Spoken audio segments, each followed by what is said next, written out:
So if you want to know what will get done this year, we're going to have a lot of investigations. And before I start and go through this, I want to give my condolences to Mr. Cummings' family. I mean, we were on different sides of things, and a lot of times the persona of what's out there to the public is not really what you see as a person. And this guy was a worthy adversary by far. But he was probably the most respected adversary on the other side of the aisle. Because as big and tough as he was as gentle as he was. I mean, I've had, and most anyone who worked with him and debated with him would call him a dear friend. Not for the sake of the public, but personally, and would care about one another. And from anybody on each side. And so he's going to be deeply missed. And he had an amazing career. I did not know he was that sick. I knew he had problems, but yeah, he was remarkable and kind to all. Let me walk through the things I think we will do, and then we talk a little politics at the same time, since we're across the street and you guys don't get enough meetings. What I think will happen, it's you watching what's happening on impeachment, that's going to overtake everything. I mean, we've had a really big week. We were gone for 2 weeks, so we came back to take up 2 amendments that they made a rule bill for financial services that we could have got done on our first night back, but that's what we're back for, so people wonder why you're here. They're handling impeachment totally different. They disrespect their own chair of judiciary. I mean, I don't know, is Nadler still invited to their conferences? I'm not sure. The Judiciary Committee members there, they're frustrated that they're not going to do everything. They put it all in the power of Adam Schiff. I don't know whether he'll tell us the truth today or tomorrow. We put a censure resolution on the floor. And I want you to take it for what it is. It's not saying he should be removed from Congress or anything else. But you all know, because you've been here and you've worked here and you understand this place. To be on Intel Committee is different than any other committee. You're not picked by the conference, you're selected just by the leader of the party. And being the leader of the party, everybody asked to be on Intel Committee. And you're asked to be on Intel Committee because you are going to see and read things that members of Congress who've been here 25 years never have the opportunity or the knowledge to know. So there's a trust to those who are on there. That when you come and explain something to us, we trust in it that you're going to be honest, you're direct, and that you took the time and effort. And before anybody can go on the Intel Committee, I interview them. And it's not just do you have the capability to be on there, are you willing to put the work into it? Are you willing to travel? You're willing to see on the ground? You're willing to be held accountable in the process? So when you're put to that position, you kind of should be held to a different standard. And the current chair of the Intel Committee, Adam Schiff, lied to us at the beginning of last time that he said he had proof beyond circumstantial. So he put the country through a nightmare. And if he had proof, how could Comey, how could everybody else not find this? Mueller, who had all the money, the millions, all the people at his disposal, to whoever he wanted to get, going to 13 different countries and all. Okay, so he didn't know it. But then he had this new revelation that he started to tweet in August, that about a whistleblower. And he's really concerned that we were going to disallow this whistleblower to come to the committee and testify. So we all voted. Lo and behold, it was different than what he said, because we all said we'd vote for it, and we didn't. And he says that there was quid pro quo in the conversation. So he made a president of the United States release a transcript that no president should have to do. He weakened the country. Having been a member of the Intel Committee, knowing what that would do to relationships to anybody who holds that office in the future. That how is any other world leader going to be honest with that individual? That we're going to weaken national security, and he came from that because he said he knew. And why did he know? Because he did not know who this whistleblower was. This whistleblower did not have first-hand experience, but he had second-hand knowledge. So there was quid pro quo. So the president releases it. Prior to the president releasing it, the speaker thinks she's got to get into an impeachment inquiry. She cannot wait 48 hours. It's just too important. Why can't you do that? Because that's the way the plan is written, just like I'm going to walk into this meeting and blow this meeting up. Then he's asked on television, does he know who the whistleblower is? No. God, I wish I did. I hope they would come forward. Lo and behold, what did we learn after we were in the impeachment inquiry? Yeah, he knows who the whistleblower is. His staff met with the whistleblower. The whistleblower then goes to the Inspector General. You know one thing the whistleblower did not say to the Inspector General? That he met with a congressional office. But even not saying that, the Inspector General believes he's politically biased.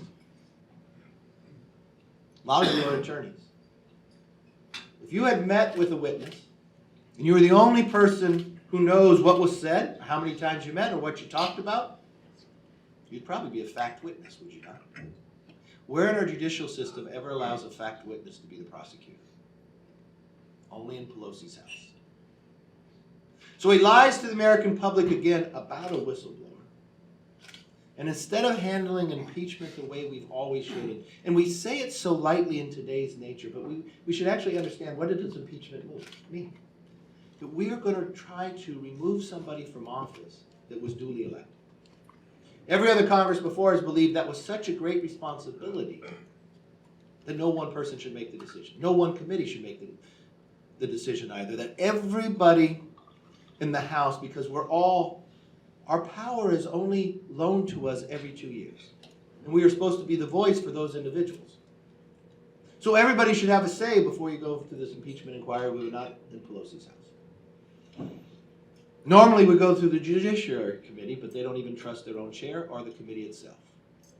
So they removed it to the Intel Committee, to an individual who's lied to us numerous times. And you have it in the Intel Committee. Why? So the public cannot see. So we put a person in charge who's going to lie. We put a person in charge who's going to pick and choose which witness comes. And we're going to set a structure that's different than however we've treated anybody before in handling this. When Richard Nixon was up for impeachment, and it was a Democrat-controlled House, you know what they decided? In a due process. That yes, his counsel could have been there. Could have cross-examined, could have offered witness, and both sides would have subpoena power. When Bill Clinton got to this point that he was going to have impeachment proceedings, and he had a Republican Congress, what did they decide? In due process.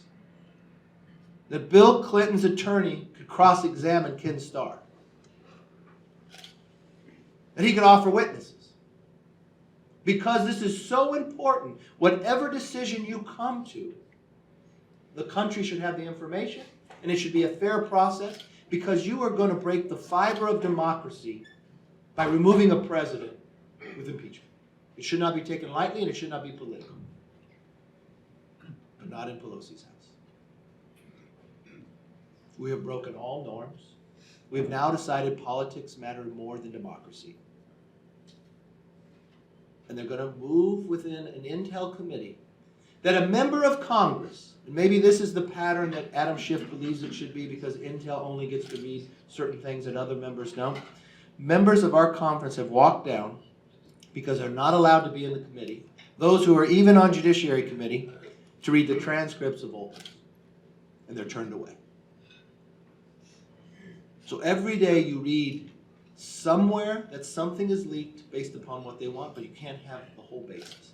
So not only does the country not get to know, the members of Congress that have to have that vote do not get to know. That is why it has overtaken our nation. That is why this is a dark day. That is why we could be so much better. So yes, my cup is always half full, but this is a point of time that people, not based on politics, but should fight for the republic of this nation. If this is to go forward this way, I fear for what the rest of the country will look like in the history of where we move. It will now become the norm. It doesn't matter when one party controls one house and the White House is controlled by another, you make a norm like this. When I watched, and you could not see it, Nancy Pelosi sitting inside that meeting, that was a meeting that wasn't about a budget. That was a meeting that wasn't about the border. That was a meeting about our national security. And she could not even put impeachment aside. She could not even read a letter that the president had handed her. She turned it over to make a point that everybody would see that she would not read it. That her mind was made up. Her mind was made up not only to read it, but not even to stay there. To go to a mic and claim the President of the United States, I'm going to pray for him. Because he seems mentally ill in her view. To me, the concern was if you are a real leader, and I've been through a lot of meetings that have people disagreement. Schumer yells at me every time I'm in the meeting, right? Nancy yelled at me in this one meeting, we're sitting working out the budget, and she yells at me, you shouldn't even be in the room because you're not the majority. I didn't walk out. I didn't go to the mics. I didn't complain. I sat in the room to get the work done. We are better than this. And for the idea that they want to use the media to create a narrative to be something different is disturbing to me. So, will we get other things done? I don't know. I do believe they'll do USMCA now simply because they have not done anything else. Only because they're going to do impeachment will they do it. But by the basis of what they're doing it, they're actually harming the country even more. For those of you who study economics, you know that China is no longer our top trader. About a month and a half ago, you know who became number one? Mexico. You know who became number two? Canada. Imagine Xi Jinping next month meeting with our president, negotiating a trade agreement, and that we had USMCA done. That we had a trade agreement with our top two traders that would only make us stronger. Would we be in a stronger position to negotiate with China, or would we be weaker by not doing it? Mexico's already ratified it. Canada is waiting on us to act and call everybody back. Trudeau's praying that it's done before October 21st because he's got an election. He's so worried about his election, he got President Obama to endorsement unheard of in a process. But I never thought that would be important, that you'd want a president of another country, former president, to endorse you for your country. Seems awkward to me. But she cares more about tearing the president down than building the country up. They're more fixated on impeachment than they care about fixing the country. Surprise billing, we all know that's the number one challenge out there. Why can't we solve that? But there's a pattern here. The speaker earlier in the year, many of you follow energy and commerce, we had a bill, 3 bills with generic drugs that every Republican and every Democrat voted for. But before it came to the House, she put a poison pill on it. We sat at the beginning of this Congress in a shutdown of a basis about the border, where we could have had funding for the border, and we could have done something about the kids who were brought here at a young age. Something that she holds the record for the longest speech ever given on the floor. But there's only 3 people that could ever have that record, because only 3 people have the magic minute. But she holds the longest. She's talked for 8 hours. But when she had the offer from the president to do something about it, she said no. That wasn't in public either, but that was at a meeting I was in. That's the concern I have. The concern of the speaker that I see behind closed doors and out front, that I have to meet with all the time, is more concerned about having an argument in a political election than about solving the problem. Just why her last words before she left, you'll see what we're going to do. It seems to me she's already predetermined, regardless of what the information says. Adam Schiff, who's the chairman of the Intel Committee, who said he did not know the whistleblower in line, who was concerned about the whistleblower and what was in that telephone call. But when the telephone call transcripts came out, what did he do from his own podium? He read what he hoped to have been in. It was so believable that the Speaker of the House, Nancy Pelosi, on national television with George Stephanopoulos, when he challenged that what Adam Schiff said was not true, she said, no, it was. So we'll have a vote on the floor about censuring Adam Schiff. The Democrats will all move to table it. We didn't say kick him out of office. We didn't say remove him from his position. We just sought something that was equal punishment for what he had put the country through. That's when you'll see he was somebody who wants to be a statesman or not. I think anybody else would go to the well and apologize. But that's who they put in charge. We've got other challenges to go, but you know we're going to go into a political year next year. Politics, they're going to try to play impeachment. I don't know which way it's going to play. but I came out of the field in 95 seats. The country will take a position. Will it harm democracy? Yes.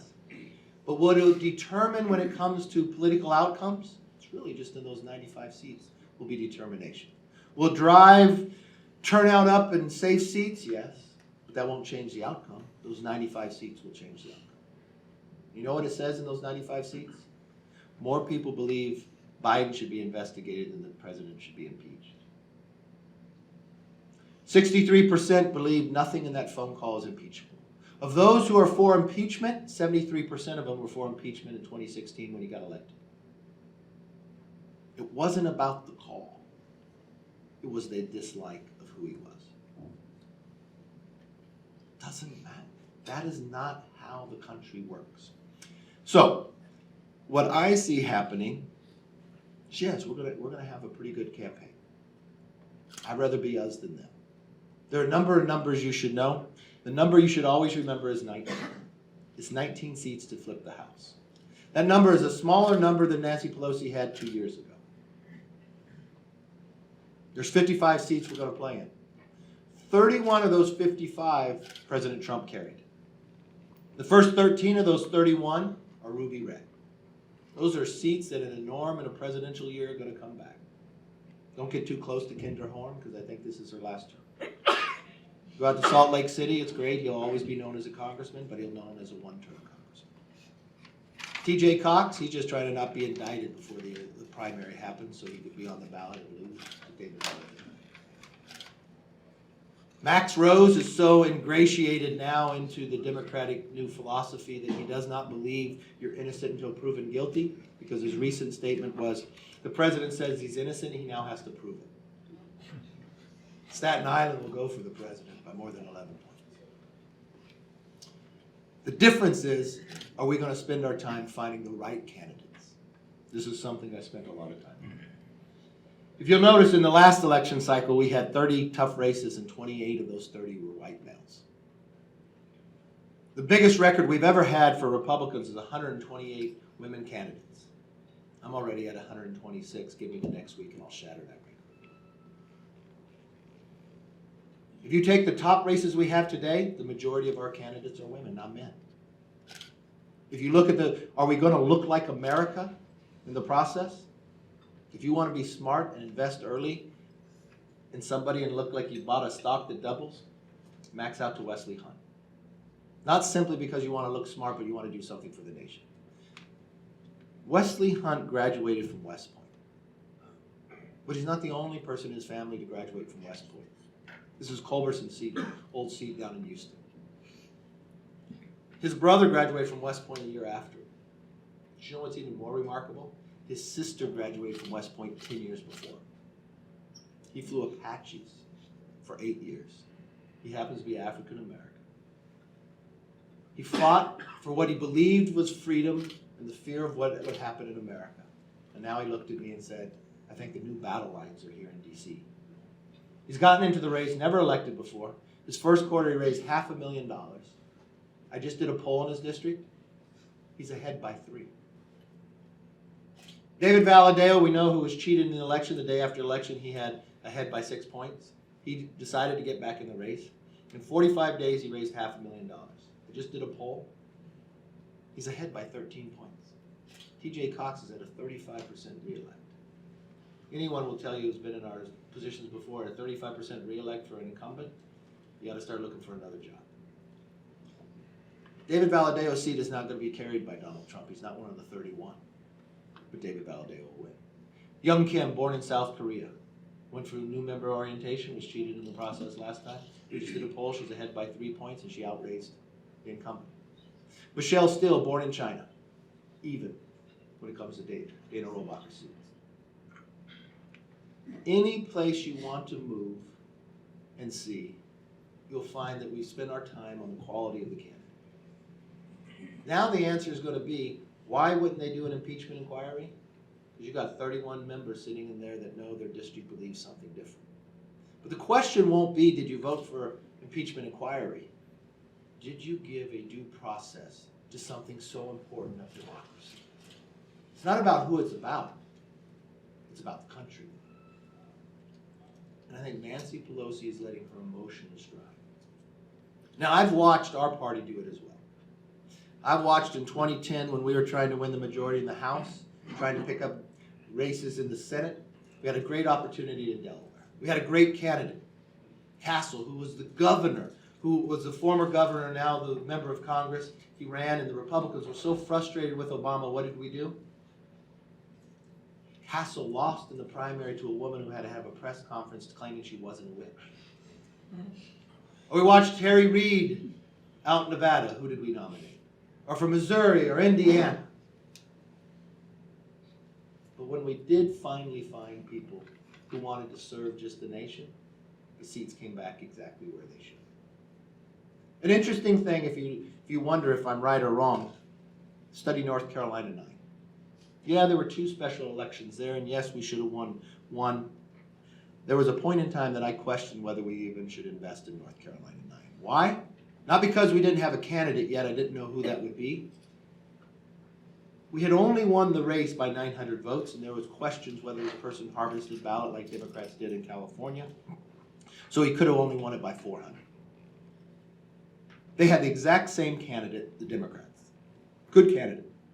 Marine, small business owner, but he had 95% name ID. He had $8 million spent on him the time before, and he barely lost the race in 2018.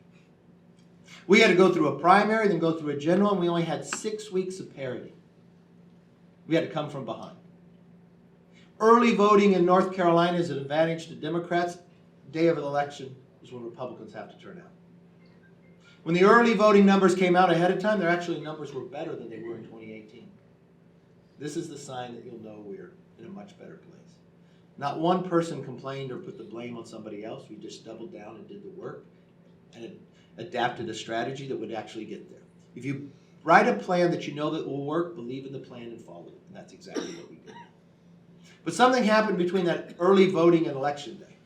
A little hurricane came. Everybody was worried about Florida. Thank God it did not hit Florida. But it did touch down. It touched down in 2 congressional districts. 2 congressional districts that actually had a special election. The Democratic governor didn't decide that he needed to move the election day because a lot of people had voted in that early voting and felt it would be enough. So we were going to fly down there with the president the day before, and we did. But the weather was so bad even on that day, we could not get out of the plane and go travel in the helicopters to visit the damage because there was hail going down. The first when they came in, we were in the plane. The military guys come in to tell the president, we think this is very difficult. We don't know when we land, Mr. President. We don't think you could fly there. And the president turns right away without payment. We got the best pilots. We can go. They come back in a little later and they say, Mr. President, you can't go. There's hail. We put Kevin on the helicopter, but we can't put you, Mr. President. So we did not go. But he still held that meeting. He brought him into the plane. And you know what? Democratic governor, he didn't storm out. They actually talked about it. Very cordial. We had to hold the rally, not the place we wanted to. Where we held the rally was 3/4 in Richard Hudson's district, not in Bishop's district. We had to overcome 5,000 vote deficit, if you ask me, before on election day. And we did. And we did not win by 400. We did not win by 900. We won by more than 4,000. You know what you found? You found Democrats starting voting with Republicans because they now have a record. In the 2018 election, we were fearful that Nancy Pelosi would become the speaker, that she is representative of San Francisco. She is now a moderate in the Democratic Party. 4 new members of the Democratic Party have redefined it. It is no longer the Democratic Party that you and I know and would debate against. It is now a socialist Democratic Party. They call themselves that. They don't call themselves Democrats. And now they're endorsing Bernie Sanders, who was registered before as a socialist. Bernie Sanders went in 1984 on his honeymoon to the Soviet Union. True, it's not a joke. It's what he picked. Mm-hmm. And he came back and bragged about it. You should see the bread lines. They're wonderful. 2018 was our low point. Just the sheer number in the generic ballot is 13 seats out of the 19 I need to start out with. And that's not counting what they're doing today. What will they run for re-election on those 31? What did they accomplish? Name me one problem they solved. Even in the Democrat polling, They can't name one thing that they have done legislatively. All they can name are investigations. Now, the topper of all this is going to be a presidential year. So who's going to be on the ticket? President Trump will be the nominee for Republicans. Now, I've always said you can't always know who's going to be the nominee, so you first look at the structure. Look at the Democratic structure of how they nominate. It's different than it was 4 years ago. No longer a superdelegate on the first round. The superdelegate is the insurance policy that somebody from the far left can't win. So they had to remove it. Why? Because they felt they cheated Bernie Sanders last time. So it's open for somebody on the far left. No state is winner take all. So it's all proportional. No disrespect to Joe Biden, but his timing is all wrong. Timing is the most important thing in politics, and besides the fact, you look at his fundraising, everything's toast. He works as hard as he can to get 200 people to a rally. He gives a speech, not one question is asked, but it comes out negative because he talked. He tells a story of a day gone by, not a day for the future. There's only 5 real players: Joe Biden, Bernie Sanders, Elizabeth Warren, Mayor Pete, and Kamala Harris. Kamala Harris seems like her best day of her campaign was her announcement, and it seems gone down since then. Mayor Pete has taken the lane of Beto O'Rourke. He's going to be the first choice of every white liberal, but he doesn't seem to move the base inside the Democratic conference. So I think he's playing for VP. Bernie Sanders and Elizabeth Warren are running in the same path. I was afraid that Elizabeth Warren wouldn't be able to get there by the way she set her structure of her campaigning. That she would take no big donors, only small grassroots. She's done quite well. At the end of the day, Elizabeth Warren is going to be their nominee. From every polling that you read, she's the only one moving, and she's not taking it from one person, she's taking it from all of them. They're ganging up on her now because they're seeing internally in their own poll as well. But she will distance them because that's where the base of their party is at. The squad has now gone and going to endorse Bernie. Bernie's not going to survive, and they'll fall to Elizabeth. It's going to be about socialism versus freedom. It's going to be 4 topics. It's going to be the economy. It's going to be healthcare. It's going to be immigration. And it's going to be the environment. Our weakest of all that is the environment. There are more 28-year-olds in America today than any other age. Their number 1 and number 2 issue is the environment. If you're worried about the Republican Party of the future, this is our moment in time to actually show what we believe. In California, you outlaw the plastic straw because they're concerned about the ocean. I'm concerned about the ocean. I'm concerned about plastic in the ocean. But I also use my mind to think, is it the plastic straw that's causing it? Or is it the 10 rivers in the world that supply 90% of all the plastic in the ocean?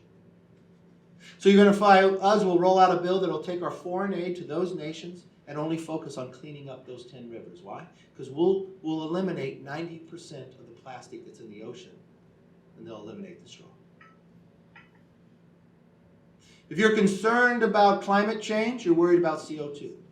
The great thing about technology, it now allows us to extract CO2 from the air. They're actually building a large scale of this in Texas, where Bill Gates has invested, Chevron, and Oxy. Why wouldn't we as government, having worked for Ways and Means and others, why wouldn't we enhance the ability for any company that wants to extract CO2 from the air if we're concerned about where climate change is going to go for this world? That's what we do. Enhance the ability of people for investment. Nuclear is clean, but nuclear with technology today, you could be small nuclear. Why wouldn't we enhance that ability? Most scientists will tell you if you're concerned about climate change, plant 1 trillion trees. But that's such a large number, is it not? Ethiopia this year planted more than 300 million in 12 hours with no government money. It's not so large after all, right? So think about the Republican Party and the trillion tree program. And in the next break, every member out planting trees. What if we challenge you to just plant 3 trees per person? The canopy of the earth, make the quality of life better. Would you look at us a little different? Would you rate the scale? There's a difference in philosophy.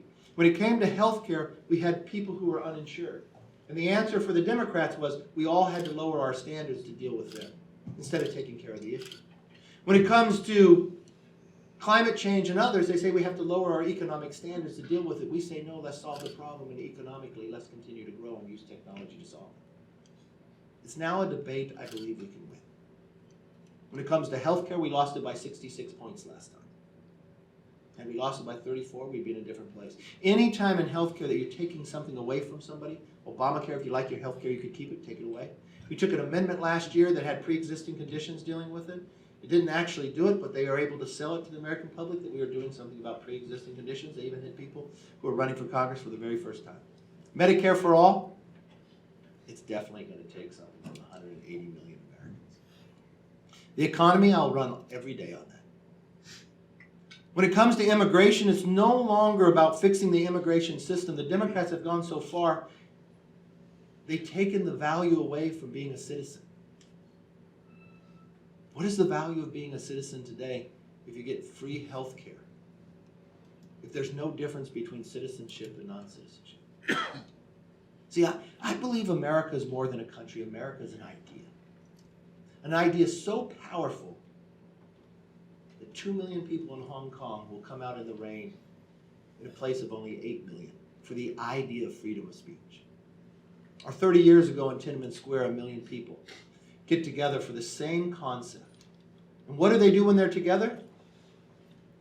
They don't burn trash, they build a statue. Something to symbolize why they're there. What does the statue look like? The Statue of Liberty. And where do they mount it? Directly across from Mao. Or in the 80s, the shipyard workers in Poland. There's a reason why the values of America should grow. And when we have this debate for the presidency, I don't see the new Socialist Democratic Party standing for the values of America. I see them criticizing us and thinking the values of other countries that should lead us. That's not where we stand. I feel bad for them because they're not the Democrats of old. So Colin Peterson, when they ask him if he's going to run for re-election, he says, ask me in January. You know why? Because the person I've been trying to get to run for the last 10 years has finally gotten in. You need to meet Michelle. She is the first woman president of the Senate. She's a former lieutenant governor. Donald Trump will carry his district by 22 points. He's a nice man. I'll still talk to him when he's a former member. But the difference is, if he stays, Nancy's the speaker. And she's the speaker in name only because it watched the floor. And this is how I'll close. In the Senate, their first bill, SB 1, was to end the BDS movement of Israel. You wouldn't think that's controversial. It passed the Senate by more than 70 votes. Chuck Schumer not only voted for it, he co-sponsored it. Name me one hearing that it's had inside the House. Why hasn't it had a hearing? Because the squad controls the floor. So what did they do? They had to pass a resolution, not a bill. And they tried to celebrate that. That's only the beginning. So I'd rather be us than them, because I know tomorrow will be better than today. And I can't wait to get to the debate floor to have the argument. Because if they're going to lead with a man who lies to the American public, I think American public will see through it. Thank you very much. Thank you.